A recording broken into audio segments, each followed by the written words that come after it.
6 dengan saya Yolanita Septiana, di sebelah saya Karena Astuti SPDI dan di sebelah saya Arif Bayhaki. ingin mempraktikkan praktik coaching yang baik dan benar. Kali ini kita akan menerapkan bagaimana sih cara untuk praktik pengembangan diri dan keterampilan untuk menjadi seorang coach, coachee maupun observer yang baik dan benar. Cut. Oke. Umpan balik yang telah saya tulis di sini berdasarkan pengamatan saya sebagai observer, Pak Arif Bayhaki sebagai coach dan Bu Erna sebagai coachee, di mana alur yang sudah diterapkan sesuai dengan alur kita, di mana sebelum mulai proses coaching yang pertama kali dilakukan adalah menentukan tujuan utama, lalu selanjutnya mengidentifikasi masalahnya, lalu selanjutnya adalah merencanakan aksi yang akan dilakukan oleh si coachee, dan terakhir adalah tanggung jawab. Nah, di sini sepenglihatan saya pada saat pelaksanaan coach atau di sini Pak Arif Bayhaki telah membuat pertanyaan secara berbobot, di mana Pak Arif sendiri telah melakukan controlling berupa tidak memberikan solusi kepada si coach, sehingga coach di sini berperan dalam memberikan pertanyaan-pertanyaan yang berbobot, di mana akan menghasilkan umpan balik berupa solusi yang akan dijabarkan oleh si coach. Lalu untuk si coach juga, si coach telah memunculkan potensi-potensi yang dimiliki, yakni dengan mampu menerapkan pengembangan diri yang akan dilakukan pada saat si coach mengalami suatu permasalahan atau hambatan dalam suatu pembelajaran. Nah, kesimpulan yang bisa saya ambil dari kegiatan praktik coaching hari ini adalah kami telah melaksanakan alur tirta secara penuh, di mana terdapat beberapa kemungkinan hambatan yang terjadi karena adanya dari beberapa kami, baik coach, coachee maupun observer, tidak bisa melakukan secara penuh aktivitas dari praktik coaching ini. Nah, untuk lebih jauhnya, kami di sini juga telah berbagi peran, di mana nanti secara bergantian kami menjadi coach, coachee, dan observer. Ruhul cut. Bismillahirrahmanirrahim. Hari ini kita telah akan melakukan praktik coaching, di mana kami akan bergiliran sebagai coach, coachee, dan observer. Nah, sebenarnya coaching itu apa sih? Coaching itu adalah suatu proses di mana individu mendapatkan keterampilan, kemampuan, dan pengetahuan yang mereka butuhkan untuk dapat mengembangkan diri secara profesional dan menjadi lebih efektif dalam pekerjaan mereka. Lalu sebenarnya di sini kompetensi apa yang ditentukan untuk menentukan keberhasilan dari coaching ini? Yang pertama, mendengarkan aktif. Yang kedua, membuat pertanyaan yang berbobot, dan yang ketiga adalah memberdayakan coachee. Memberdayakan coachee maksudnya di sini adalah coachee akan memunculkan solusi tersendiri, bukan dibantu oleh si coach. Jadi di sini potensi-potensi yang dimunculkan oleh coachee tersendiri akan langsung diterapkan dalam kehidupan sehari-harinya. Dan selanjutnya, untuk alur yang digunakan pada saat coaching akan disampaikan oleh Pak Arif.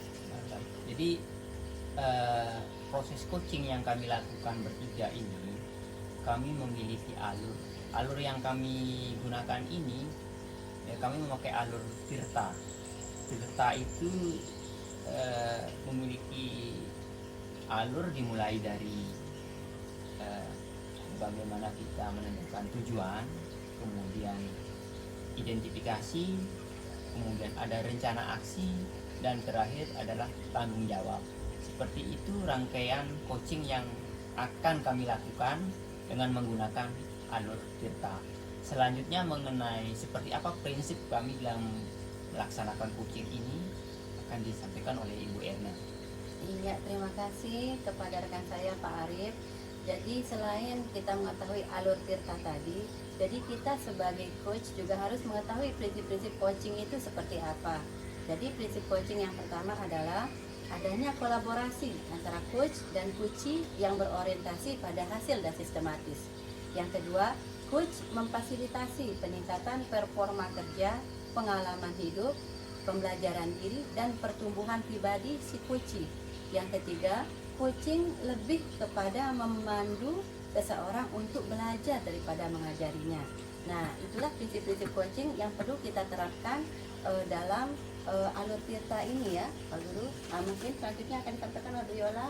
Jadi kesimpulannya, terdapat jenis percakapan yang berbasis coaching yang telah kami lakukan. Yang pertama adalah planning. Ada berupa perencanaan yang akan dilakukan pada saat menemukan suatu permasalahan. Yang kedua adalah problem solving, di mana terdapat solusi dari masalah yang telah dihadapi. Yang ketiga adalah refleksi, merefleksikan apa jenis usaha atau solusi yang ditawarkan ketika coach dan coachee sedang melakukan percakapan pada saat proses coaching. Dan selanjutnya adalah kalibrasi. Mungkin itu saja dari kelompok kami mengenai pengantar praktik coaching. Selanjutnya silahkan dinikmati sajian dari kami. Oke, siap. Assalamualaikum Werna. Waalaikumsalam Bu Yola. Apa kabarnya hari ini? Alhamdulillah baik. Werna gimana kabarnya? Alhamdulillah baik. Oh iya. Bu emang punya waktu nggak? Punya ada yang bisa disampaikan Bu Yola? Iya, bentar nih saya seperti gelisah ini tentang adanya implementasi kurikulum merdeka yang terbaru. Gelisahnya seperti apa? Mungkin ada yang bisa saya bantu Bu Yola? Ini biasa karena kurikulum baru jadinya saya agak sedikit tersendat-sendat untuk melakukan pembelajaran. Awalnya sih saya mengira merdeka belajar itu bebas seperti apa yang anak-anak inginkan. Ternyata yang diinginkan itu sekarang berbeda. Jadi apa yang menjadi topik pembicaraan kita hari ini Bu Yola? Yang jadi topik pembicaraan kita hari ini, bagaimana cara menerapkan implementasi kurikulum merdeka itu secara baik dan benar. Apalagi kan sekarang sekolah saya ini termasuk dalam sekolah penggerak. Bagaimana cara Bu Yola menghadapi aturan atau tatanan terbaru dalam kurikulum merdeka ini? Saya berusaha mencari beberapa literatur baik dari internet maupun dari teman-teman yang sudah menerapkan kurikulum merdeka ini, baik melalui sarana sharing atau komunitas-komunitas lainnya. Saya juga belajar bagaimana cara mengembangkan Moodle dari CP, ATP, baik mulai bagaimana cara memunculkan potensi anak dengan cara menganalisis kebutuhan dasarnya, baik itu melalui profil belajarnya, minat belajarnya maupun gaya belajarnya. Terus bagaimana tanggapan Bu Yola dengan atau respon Bu Yola tentang kurikulum merdeka ini? Karena kurikulum merdeka ini sesuatu hal yang baru, jadinya saya di sini sebenarnya masih meraba-raba. Tapi semakin adanya motivasi setelah saya mengikuti kurikulum gerak ini, saya merasa bahwa kurikulum merdeka itu sebenarnya di mana kita harus menggali potensi yang dimiliki oleh anak, sehingga apapun yang menjadi kendala itu bukan suatu hambatan, tapi menjadi suatu keyakinan bahwa anak-anak yang memiliki potensi itu bisa kita tuntun ke arah yang benar supaya mampu diciptakan desain pembelajaran yang aman, nyaman, dan menyenangkan. Seperti itu, Bu. Oh, jadi masalahnya seperti itu ya.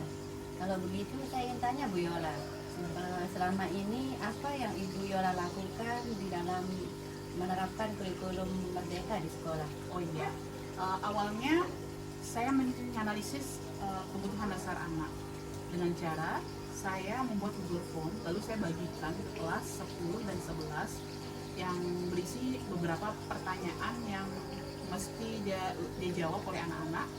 Google Form itu berisi apa minatnya kemana, lalu gaya belajarnya seperti apa, dan profil belajarnya itu seperti apa. Nah, nanti itu kita analisis. Setelah kita analisis, nanti kita arahkan.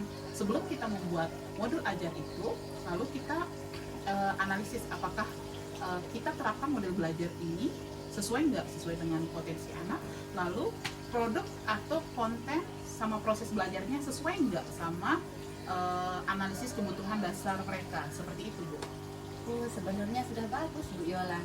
Lalu bagaimana hasilnya saat Ibu menerapkan pembelajaran seperti itu? Memang hasilnya cukup luar biasa karena di sini ada beberapa feedback. Karena setelah kita melakukan pembelajaran itu, kita selalu mengadakan refleksi, Bu. Di mana refleksi itu sebenarnya itu kita mengetahui kelebihan dan kekurangan yang telah kita lakukan setelah melakukan pembelajaran itu. Nah, refleksi yang kita dapatkan itu biasanya itu apabila memungkinkan kita langsung refleksi setelah kita melaksanakan kesimpulan belajar. Jika tidak memungkinkan, refleksi saya bagikan berupa Google Form yang bisa mereka jawab di rumah. Refleksi biasanya berupa pembelajaran yang seperti semula tapi dengan rancangan yang berbeda. Mungkin nanti ditambahkan beberapa proses pembelajaran yang berbeda dengan hasil produk yang berbeda, seperti itu, Bu. Dari apa yang sudah Bu Yola sampaikan, kira-kira apa rencana Ibu Yola ke depannya? Misalnya tujuan jangka pendek, bagaimana tujuan jangka menengahnya, dan juga bagaimana tujuan jangka panjangnya. Sebenarnya yang harus saya tingkatkan di sini adalah bagaimana cara mengembangkan modul ajar. Karena di sini kan sekarang tantangan kita di program sekolah penggerak ini adalah kita harus menerapkan P5, pengembangan penguatan profil belajar Pancasila. Nah, di sini itu nanti selain anak mendapatkan pembelajaran biasa, dan anak juga di sini harus mendapatkan program P5 itu, di mana nanti program P5 itu ada tema 1 tentang gaya hidup berkelanjutan, tema kedua itu berhubungan dengan kewirausahaan, tema ketiga itu berhubungan dengan untuk pencegahan bullying. Nah, jadi di sini itu sebenarnya sesuatu hal yang baru, tapi kita berusaha untuk bagaimana caranya supaya anak-anak ini mampu seperti apa yang diharapkan oleh Ki Hajar Dewantara, di mana anak itu diamong, dituntun ke arah yang benar supaya mereka mendapatkan kebahagiaan yang sebenarnya, seperti itu, Bu. Bagus ya. Lalu apakah ada hal lain yang akan Bu Yola lakukan selain yang tadi? Seperti biasa, pasti kita memiliki tujuan jangka pendek, menengah, dan panjang. Nah, di sini saya tetap akan mendesain pembelajaran yang dimana saya mampu memunculkan potensi-potensi yang dimiliki oleh anak, karena banyak sekali sekarang kita berpikiran bahwa mereka belajar itu adalah bebas, padahal mereka belajar itu adalah bebas menemukan konsep belajarnya sendiri untuk diberikan suatu makna belajar tersendiri bagi anak itu loh maksudnya mereka belajar. Apakah ada rencana selanjutnya untuk menciptakan pembelajaran yang menyenangkan di sekolah?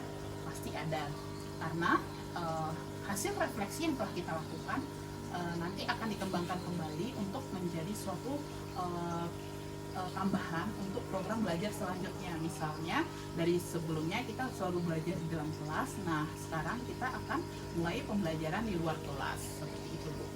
Langkah yang Ibu Yola ambil sudah tepat sekali ya. Jadi saya setuju dengan ide-ide dan pendapat Bu Yola tadi. Terima kasih, Bu. Jadi apa yang akan Bu Yola lakukan setelah sesi ini dari alternatif-alternatif yang tadi Bu Yola jelaskan? Yang mesti saya lakukan adalah bagaimana cara memperkaya hasanah pengetahuan untuk mengembangkan modul ajar seperti yang saya katakan tadi, terus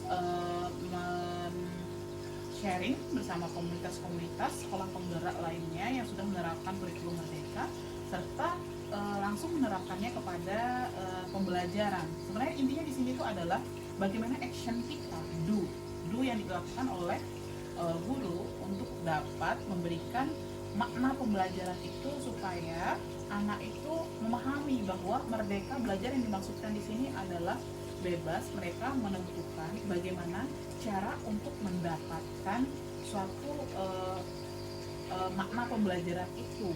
Jadinya di sini sebenarnya kita tuh kembali kepada pembelajaran di tahun-tahun sebelumnya, bahwa di sini itu kita dituntut untuk melaksanakan pembelajaran yang bersifat aktif, student center, di mana siswa diminta aktif untuk melakukan pembelajaran, sedangkan untuk kita guru hanya sebagai fasilitator.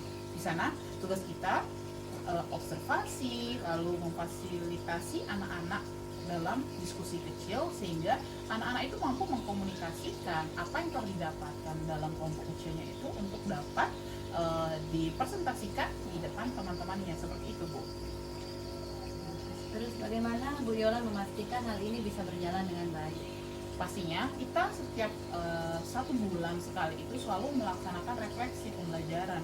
Nah, di sana ada rentang dari 10-30% kita biasanya dipastikan ada sejenis coaching lagi atau supervisi yang akan diberikan feedback atau umpan balik dari wakil kurikulum maupun kepala sekolah untuk memastikan bahwa pembelajaran yang telah kita lakukan ini sudah sesuai dengan apa yang diharapkan, atau nanti ketika hasil pembelajaran kita di bawah 70%, apa yang perlu ditingkatkan, seperti itu.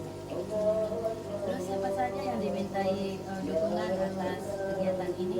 Pastinya ekosistem pendidikan yang ada di sekolah itu. Warga sekolah wajib ikut serta dalam mendukung kegiatan program belajar ini. Misalnya, ketika kita melaksanakan pembelajaran seperti pembelajaran yang apik menyenangkan, bagaimana cara kita menggugah selera atau minat belajar anak itu supaya mereka tidak bosan belajar di dalam ruang kelas. Misalnya kalau di luar kelas, otomatis di sana yang ikut terlibat adalah pihak-pihak selain guru, misalnya pegawai ataupun dari tugas keamanan di sana supaya menjaga keamanan pada saat pembelajaran itu berlangsung. Jadinya di sini dalam kurikulum Merdeka Belajar ini yang saya ketahui setelah mengikuti beberapa bulan ini, anak-anak itu cenderung happy karena anak-anak itu tidak dipaksa untuk mendapatkan suatu pembelajaran, melainkan mereka memunculkan potensi yang mereka miliki untuk dapat mereka komunikasikan kepada teman-teman lainnya, seperti itu, Bu. Yang dari perbincangan kita tadi, kira-kira apa yang bisa disimpulkan dari sesi ini? Yang saya bisa simpulkan, ternyata langkah yang tepat yang dilakukan oleh guru-guru yang telah melaksanakan atau mengimplementasikan sekolah penggerak ataupun Merdeka Belajar ini adalah guru itu dituntut untuk menuntun anak-anak untuk menjadi seorang pribadi yang mandiri, aktif, sehingga mampu memberikan suatu potensi yang benar-benar sesuai dengan passion yang dia miliki, seperti itu, Bu. Jadinya di sini kita hanya bertugas sebagai among, menuntun mereka. Jadi kita tidak memberikan sejenis ini, misalnya kamu maunya apa, oh iya aku mau makan, oh ini makan, tidak. Jadi kita tuntun mereka supaya bagaimana sih cara anak supaya mendapatkan makanan itu, seperti itu yang saya rasakan ketika mengimplementasikan kurikulum Merdeka ini. Saya setuju sekali dengan pendapat dan ide-ide dari Bu Yola. Ada lagi yang bisa dibantu, Bu Yola? Mungkin itu saja kegelisahan yang sudah saya ungkapkan. Sekiranya nanti kalau saya memiliki permasalahan lainnya mengenai pembelajaran ini, mungkin saya bisa sampaikan langsung berupa curhatan ke Bu Erna, seperti itu ya. Dengan senang hati, tunggu ya curhatannya. Terima kasih. Iya, sama-sama. Assalamualaikum, Bu Yola. Waalaikumsalam. Sebelum pelaksanaan coaching dilaksanakan, saya sebagai pengamat ingin mengingatkan terutama sekali kepada Bu Erna selaku coaching dan Bu Yola sebagai coach. Dari pelaksanaan coaching kali ini, di mana Ibu Erna bertindak selaku coach dan Bu Yola selaku coachee, saya selaku pengamat dalam hal ini Arif Bayhaqi ingin memberikan umpan balik dan kesimpulan yang saya ambil, yang saya bisa sampaikan dari kegiatan yang sudah berlangsung, yaitu di mana alur Tirta sudah digunakan di dalam proses coachingnya, di mana tujuan umum, kemudian bagaimana coach mengidentifikasi masalah, kemudian rencana aksi seperti apa, dan tanggung jawab itu sudah dilaksanakan dengan sangat baik. Coach dan coachee itu telah melaksanakan praktik coaching itu dengan sangat baik dan sangat-sangat sesuai dengan alur Tirta. Kemudian selanjutnya dari pelaksanaan coaching kali ini, di mana Ibu Erna bertindak selaku coach dan Bu Yola selaku coachee, saya selaku pengamat dalam hal ini Arif Bayhaqi ingin memberikan umpan balik dan kesimpulan. kesimpulan yang saya ambil, yang saya bisa sampaikan dari kegiatan yang sudah berlangsung, yaitu di mana alur Tirta sudah digunakan di dalam proses coachingnya, di mana tujuan umum, kemudian bagaimana coach mengidentifikasi masalah, kemudian rencana aksi seperti apa, dan tanggung jawab itu sudah dilaksanakan dengan sangat baik. Coach dan coachee itu telah melaksanakan praktik coaching itu dengan sangat baik dan sangat-sangat sesuai dengan alur Tirta. Kemudian Pak Arif, ya Allah, gimana kabarnya sekarang? alhamdulillah baik Bola. Masya Bola gimana Allah. kabarnya? Gini dapat makin mengembang kita ini lama-lama sama Alam. kurikulum ini. Itu tandanya Bola subur. Masya Allah. Ya, Pak Arif, bukannya Pak Arif ini ya ngajar di mana sekarang, di Sekotong atau di mana? Oh iya, saya masih di Sekotong dari. Oh. Makanya gini Bola, saya sengaja mampir nih ke Bola. Tapi mohon maaf enggak merasa terganggu nih Bola. Oh, diganggu sebenarnya. Tapi nggak apa-apa dah kalau untuk Pak Arif, insya Allah. Beneran ini ada waktu. Insya Allah ada. Ya dah, Pak Arif, gimana? Apa yang bisa kita diskusikan hari ini kira-kira? Gini Bola, kan di sekolah saya itu termasuk sekolah agak terpencil begitu Bola ya. Kemudian dari hasil ini, dari rapor mutu pendidikan di sekolah saya itu, kemampuan literasi dan numerasinya itu masih rendah Bola. Jadi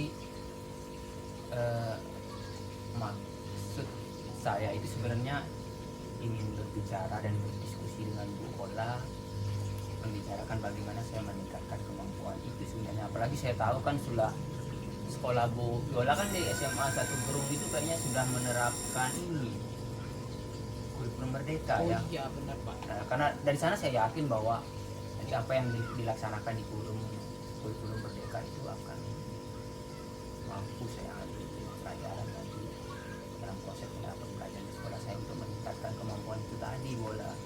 Oh, jadi sekarang Bapak ini sedang ini ya gelisah ceritanya ya antara kurikulum yang diterapkan saat ini, kurikulum merdeka, dengan apa yang sedang terjadi di sekolahnya Bapak. Seperti itu ya Pak Arif ya? Iya, seperti itulah Kak Bola, karena apa ya? Kayak seperti masa transisi jadinya kan, Iya. kita menjadi masa transisi sementara di bagaimana proses di ini di asesmen nasional itu sudah mulai menjurus ke kayak kurikulum merdeka gitu Bola. Oh, Nah, transisi berarti. itu. Berarti sebenarnya ini sudah diterapkan ini sebenarnya sama Pak Arif, pasti sudah diterapkan karena transisi itu kita sebenarnya kayak belum tahu padahal kita sudah menerapkan seperti itu. Tapi kita nggak tahu ini posisi kita saat ini apakah benar di aturan alurannya atau bagaimana, seperti itu kayaknya Pak ya. Iya benar Bola, benar. Memang itu sih yang menjadi kendala di saya. Kemudian bagaimana saya mampu melihat dan membaca itu sebenarnya agar saya ingin peluang dari masalah ini, terutama saya Bola ya, saya kan mengajar di kelas 5 Bola. Iya. Jadi di kelas 5 itu fase di mana kemudian asesmen nasional itu dilaksanakan, karena di SD itu sudah tidak ada lagi Bola ujian nasional di kelas 6, sudah diganti ke asesmen nasional di kelas 5 begitu. Lalu situasi sekarang yang Bapak hadapi seperti apa sebenarnya, realita yang ada di sekolah Bapak? Realitasnya berdasarkan data ini Bola ya, seperti yang sudah saya sebutkan tadi itu bahwa kemampuan literasi dan numerasi itu di sekolah saya itu masih dalam kategori rendah. Apa yang mempengaruhi literasi dan numerasi di sekolah Bapak itu bisa dalam indikator rendah? Berbicara tentang, karena spesifik sebenarnya Bola yang ingin saya dongkrak itu kan numerasi, karena saya sebagai guru kelas 5 begitu merasa apa ya guru Bola ya, menjadi semacam beban bagi saya kalau kita tidak mampu keluar dari kondisi ini. Artinya kemampuan numerasi itu ingin saya dongkrak sejauh mungkin Bola begitu. Apa yang bisa membuat hal itu bisa terjadi? Karena biasanya ada faktor yang mempengaruhi kenapa literasi dan numerasi bisa menjadi rendah. Lalu apa hal yang bisa membuat literasi dan numerasi itu bisa meningkat? Ya, Pak. Memang benar seperti yang diterangkan Bola bahwa kalau saya melihat literasi dan numerasi rendah, itu yang menjadi faktor utama penyebabnya itu adalah bagaimana kita mengemas pembelajaran Bola, terutama numerasi itu. Kan kita sendiri tahu matematika itu menjadi momok, menjadi apa ya, menjadi momok di hampir sebagian besar anak-anak begitu ya, yang sebenarnya konsep pembelajaran, kemudian bagaimana kita mendesain pembelajaran terutama matematika itu kita desain dalam bentuk permainan dan menyenangkan. Nah, itu yang belum belum terlaksana secara holistik dari jenjang kelas dari 1, 2, 3 sampai terakumulasi di kelas 5 ini pada saat pelaksanaan MBK. Apa gagasan yang menurut Bapak bisa diterapkan di sekolah dengan cara metode numerasi ditambah dengan pembelajaran yang asik menyenangkan, seperti yang Bapak katakan tadi, dengan ditambah dengan metode pembelajaran yang menyenangkan dengan menambah permainan, seperti itu Pak? Kalau dari saya gitu boleh ya, meningkatkan kemampuan numerasi itu kita bisa lakukan dengan cara mendesain pembelajaran dengan menggunakan permainan. Misalnya di pelajaran matematika kita desain pembelajarannya dengan konsep bermain gitu. Jadi tidak terlalu tidak terlalu kaku dengan data dan numerik yang ada di papan tulis, tapi sehingga memunculkan motivasi bagi anak untuk belajar. Nah, yang kedua mungkin dari saya untuk memastikan itu adalah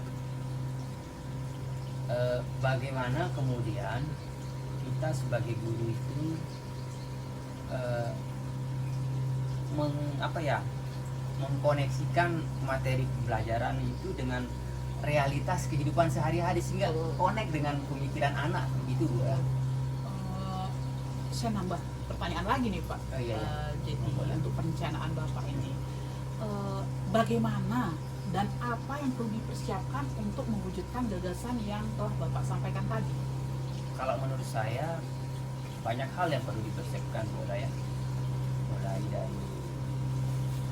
bagaimana saya bisa nanti ke depan itu membangun kolaborasi dengan rekan-rekan guru yang lain, kemudian menyiapkan diri dengan materi ajar yang relevan, kemudian mencari referensi yang menurut saya untuk melakukan kegiatan ini. Konsep mungkin sebanyak mungkin ini bola pembelajaran dalam bentuk permainan. Lalu bagaimana cara kita memastikan bahwa apa yang telah Bapak sampaikan tadi itu bisa terwujud? Nah, itu mungkin terwujud. Langkah pertama mungkin yang bisa saya lakukan dan untuk memastikan itu bisa terwujud adalah saya akan mengkoordinasikan ini, mengkomunikasikan ini dengan kepala sekolah yang pertama. Mengkomunikasikan ini dengan kepala sekolah, kemudian mengkomunikasikan ini dengan guru-guru terutama di level kelas di bawahnya untuk bisa memiliki konsep pemikiran yang sama dengan saya gitu. Lalu apa kriteria atau indikator yang diinginkan dari perencanaan yang Bapak akan lakukan ini? Jadi indikator perencanaannya itu nanti jadi pembelajaran itu terutama kaitannya dengan ketika membelajarkan numerasi di anak itu bisa berjalan. Indikatornya misalnya di dalam kelas itu ya anak sudah mulai ceria, termotivasi, dan kemudian mereka memiliki konsep-konsep dan pemikiran yang mampu menjawab realitas-realitas keseharian mereka begitu. Kemudian di samping itu juga harapan indikator lebih jauh tentu ini tidak bisa diukur dalam jangka pendek boleh ya terkait kemampuan numerasi ini karena ini dilakukan 1 tahun sekali dalam 1 tahun ajar. Jadi mungkin jangka panjangnya akan meningkat nanti kemampuan numerasi mereka. Kalau kemarin di sekolah saya itu masih posisinya rendah, ya minimal ke depan indikatornya bisa menjadi sedang gitu. Lalu rencana atau solusi lainnya apa kira-kira yang bisa Bapak tawarkan? Solusi lain mungkin yang bisa saya tawarkan itu kebetulan boleh ya di sekolah saya itu, karena rata-rata guru ini bola kalau di SD kan rata-rata kami itu guru kelas SD. Kebetulan di sekolah saya itu ada guru yang memang lulusan ini S1 pendidikan matematika Bu. Jadi saya akan nanti berkolaborasi dengan guru matematika ini. Kami akan bersama-sama merancang dan mendesain bagaimana pola pembelajaran matematika yang menyenangkan dalam bentuk permainan dengan guru. Oke, baiklah ya. Jadi setelah pemaparan Bapak tadi mengenai perencanaan apa yang Bapak akan lakukan, lalu gagasan seperti apa yang perlu dipersiapkan, lalu bagaimana cara memastikan sampai ke indikatornya, Bapak sudah sampaikan kepada saya ya. Itu hal yang sangat luar biasa dari masa transisi ya antara fase anggaplah fase anak ini ya sebelum mencapai suatu kedewasaan ini ya. Lalu sekarang apa yang dilakukan sekolah sampai saat ini melihat situasi yang telah Bapak terapkan di sekolah mengenai literasi dan numerasi ini? Maksudnya bola? Apa yang dukungan apa yang dilakukan oleh sekolah ketika melihat Bapak mulai menerapkan literasi dan numerasi ini? Sejauh ini ya, yang pertama dari kepala sekolah itu sudah merespon dengan sangat positif. Jadi kegiatan-kegiatan yang saya lakukan ini, kemudian guru-guru sudah mulai tergerak untuk melakukan kolaborasi dengan saya. Kemudian ada lagi siswa terutama boleh ya, dari siswa itu semenjak konsep pembelajaran ini kita terapkan itu motivasi belajar mereka itu sudah luar biasa. Nah, ini yang dukungan yang selama ini Yang diharapkan ya? Yang diharapkan bukan seperti yang saya harapkan. Kepala sekolah, kemudian rekan-rekan guru, kemudian terutama sekali nanti guru-guru yang memang memiliki potensi untuk diajak berkolaborasi terkait numerasi. Kemudian siswa juga saya harapkan sudah siap secara mental untuk itu. Berarti Bapak tadi udah jabarkan ya siapa saja yang terlibat. Lalu sekarang bagaimana Bapak itu memastikan bahwa hal ini udah dikerjakan dengan baik? Nah, untuk memastikan hal ini dikerjakan dengan baik, tentu saya terutama ya sebagai guru kelas 5, sebagai aktor utama dalam pembelajaran ini itu sudah melakukan koordinasi, kemudian bagaimana mendesain permainan dalam pembelajaran itu saya lakukan sehari-hari begitu di sekolah. Jadi tidak lain tujuan dan maksudnya adalah untuk mendongkrak motivasi, kemudian pemahaman konsep dan lain sebagainya tentang realitas yang ada di masyarakat dan kehidupan sehari-hari anak. Oke, selain dari kepala sekolah, anak-anak, lalu siapa lagi atau bagaimana dukungan dari pihak lain untuk terwujudnya pembelajaran yang Bapak inginkan? Mungkin itu baik dari keluarga kah atau bagaimana? Ya betul bola. Ada yang belum memang sejauh ini saya gali begitu ya, terutama kaitannya dengan keluarga gitu. Karena keluarga itu memiliki peran penting ya, dalam memberikan motivasi, kemudian mengawal, menuntun anak, karena sebagaimana kita ketahui bahwa pembelajaran di SD itu hanya sekian jam di sekolah dan selebihnya itu berlangsung di lingkungan keluarga. Tentu saya berharap bisa memaksimalkan potensi yang ada di keluarga itu sebagai penunjang proses pembelajaran ini. Berarti Tripusat Pendidikan ini sebenarnya sudah diterapkan oleh Bapak ya. Jadi dalam pembelajaran yang diharapkan itu Bapak melibatkan pihak sekolah, keluarga maupun masyarakat. Nah sekarang apa yang bisa Bapak simpulkan dari kegiatan diskusi kita hari ini? Baik, boleh. Jadi dari kegiatan diskusi kita hari ini yang dapat saya simpulkan bahwa dari bagaimana meningkatkan kemampuan numerasi siswa saya terutama ya sampai dengan 1 tahun ke depan terkait dengan pelaksanaan ini mereka, yaitu menerapkan konsep pembelajaran dalam bentuk permainan itu. Saya akan melibatkan ini yang pertama kepala sekolah, rekan guru, kemudian orang tua terutama ya, bagaimana kita secara holistik bekerja sama, kemudian saya terutama sebagai aktor utama itu menerapkan ini, kemudian ditindaklanjuti oleh orang tua. Kemudian ketika ini sudah bisa berjalan, ya harapan lebih jauh itu tentu kemampuan numerasi itu kategorinya itu bisa meningkat, tidak seperti yang terjadi saat ini. Ide yang Bapak tawarkan tadi cukup bagus, bukan cukup lagi, yang sangat bagus di tengah dilemanya sekarang ini pendidikan kita mengenai literasi dan numerasi ya.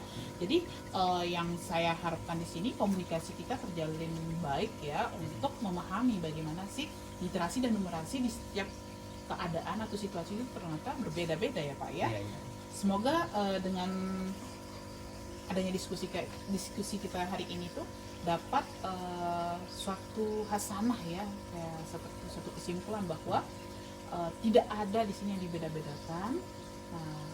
Bapak sudah menerapkan beberapa solusi dari yang ditawarkan untuk meningkatkan literasi dan numerasi ya Pak ya. Terima kasih Pak waktunya. Oh ya, oh gini boleh ya.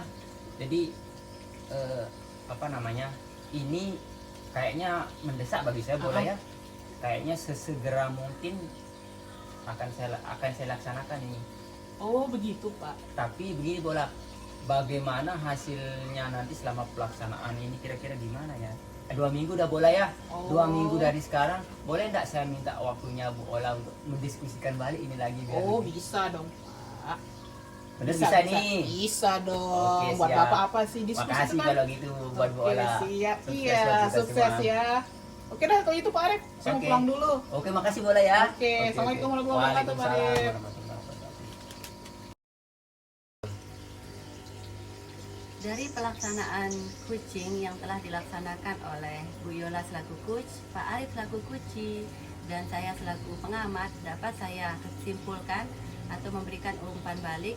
Yang pertama, pelaksanaan coaching sudah melaksanakan sesuai dengan alur tirta. Tujuan umum, identifikasi masalah, rencana aksi, dan tanggung jawab sudah ada dalam dialog tersebut. Yang kedua, coach dan coachee telah melaksanakan praktik coaching dengan sangat baik karena kompetensi inti sudah tercapai. Yang ketiga, coachee sudah menemukan solusi dari permasalahan yang dihadapi. Sekian dari saya, terima kasih.